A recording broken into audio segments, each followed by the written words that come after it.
intereses.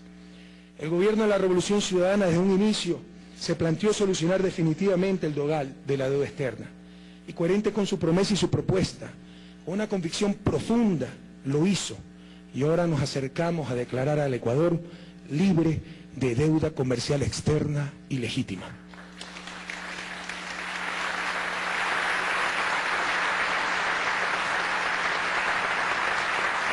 Y esta declaratoria será un homenaje al Bicentenario y una manera de honrar la memoria de Bolívar, de Alfaro, de Sucre y de Manuela.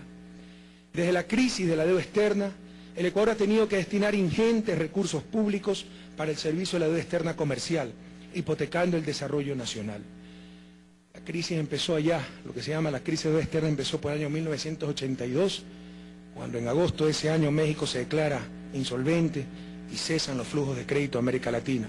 Del año 76 al 82, más por motivos de necesidad financiera del primer mundo que por preocupación hacia el tercer mundo, nos inundaron con créditos los bancos del primer mundo. El gobierno nacional decidió la conformación de la Comisión de Auditoría Integral del Crédito Público, iniciativa pionera a nivel mundial, que se constituye en un ejemplo. Esta comisión, presidida por el compañero Ricardo Patiño, determinó la ilegitimidad de algunos tramos de la deuda externa y particularmente los correspondientes a los bonos Global 2012 y 2030. A raíz de los resultados de esta comisión y con la Constitución vigente, que en su artículo 290 ordena y orienta para el uso responsable y soberano del endeudamiento público, el Gobierno Nacional recogió la declaratoria de ilegitimidad por parte de esa comisión y decidió entrar en moratoria del pago del servicio de esa deuda.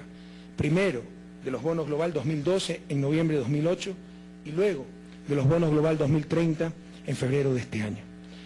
Esta decisión trascendental para la economía nacional, en general para la sociedad ecuatoriana y yo diría para la región, para toda América Latina, se tomó en un contexto internacional de crítica generalizada al funcionamiento del sistema financiero global, contexto en el cual ciertas facciones del capital financiero transnacional se mostraban debilitadas por una profunda crisis del sistema, causada precisamente por ellos mismos.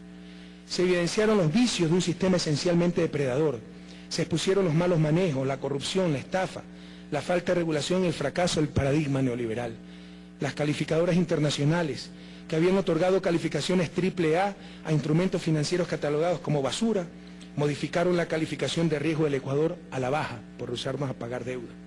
Los mismos causantes de la crisis, en vez de pedir disculpas al planeta, tenían la osadía de rebajar la calificación financiera de un país que había tomado una decisión soberana. La decisión de auditar y solucionar los procesos de endeudamiento externo, en el caso ecuatoriano, fue apoyada a nivel internacional mediante declaraciones oficiales de instancias como la Comunidad Andina de Naciones, el Parlamento Latinoamericano, el ALBA, la Corporación Andina de Fomento y hasta el mismo Banco Interamericano de Desarrollo. Las críticas internas y externas no se hicieron esperar. Se escucharon advertencias apocalípticas.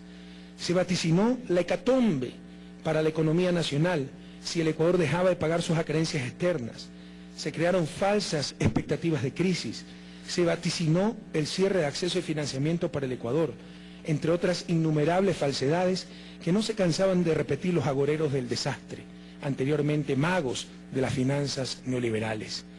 Sin embargo, contra todos estos oscuros pronósticos, el Ecuador ha sido exitoso en acceder al financiamiento necesario para proteger la inversión en obra productiva, que para este año superará los 4.600 millones de dólares. No solo los organismos multilaterales como el FLAR, el BID y la CAF han concurrido a este financiamiento, sino también gobiernos de países amigos y empresas que desean invertir bajo las nuevas reglas que protegen a la población y a la naturaleza. Observen las paradojas de los pseudoanalistas que proclaman la reducción del gasto público, el ahorro fiscal, que cuando ahorramos miles de millones nos critican. Les duele, porque esa plata se destinaba a los acreedores del exterior. Y cuando utilizamos estos recursos para construir carreteras o mejorar los sueldos de nuestros educadores, de nuestros soldados, para financiar el desarrollo nacional, les duele aún más. Dicen que estamos desperdiciando los recursos del pueblo. Esa es la doble moral.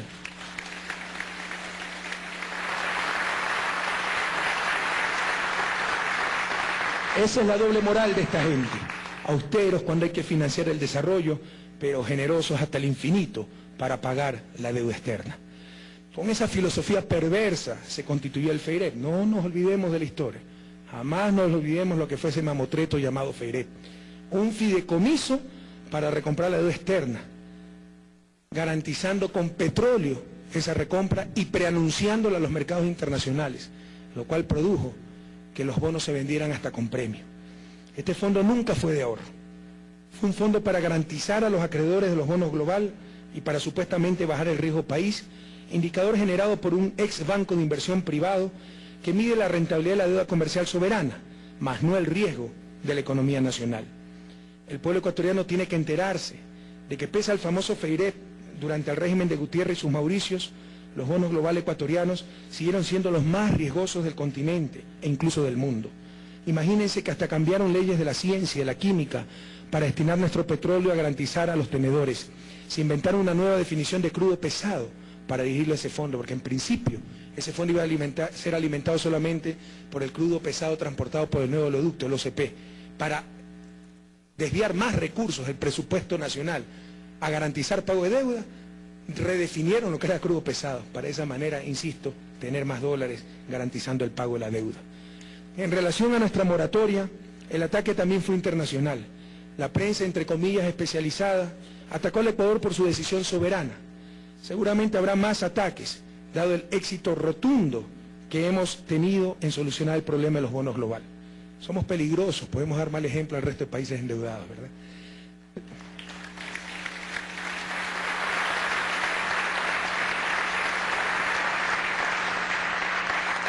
Le hemos demostrado al mundo que un gobierno patriota y progresista ha hecho un excelente manejo de las finanzas públicas y una operación complicada y exitosa en los mercados financieros internacionales, precautelando los intereses nacionales, a diferencia de funcionarios de regímenes pasados que defendían sus intereses propios y los del capital transnacional. Pero no ha sido fácil. El mundo aún está en las garras de ese capital financiero transnacional. Es evidente su influencia.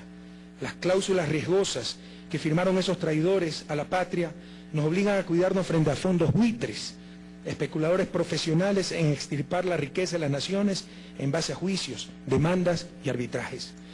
El Ecuador no cederá y se defenderá. Pero es falso que se le cierran las puertas al Ecuador. El país ha seguido recibiendo financiamiento externo privado por 3.700 millones de dólares, desembolsos entre noviembre y abril, y el país ha generado récords en inversión extranjera en medio de la crisis.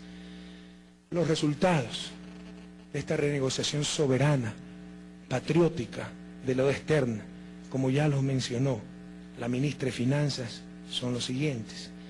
El Estado desembolsó alrededor de 900 millones en la operación de recompra. Con este dinero, el país ha podido retirar de los mercados cerca de 2.900 millones de dólares en deuda externa.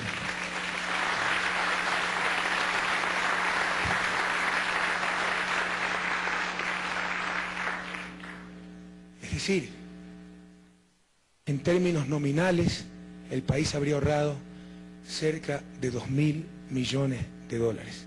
Modestia aparte, solo esto justificaría estos 28, 29 meses de revolución ciudadana.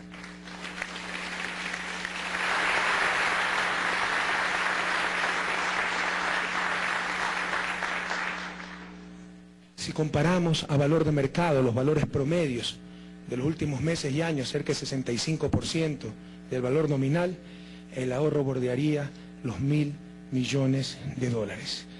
En total, esta operación le ahorró al país 7.280 millones de dólares en términos nominales para los próximos 21 años. Con esta operación ahorramos más de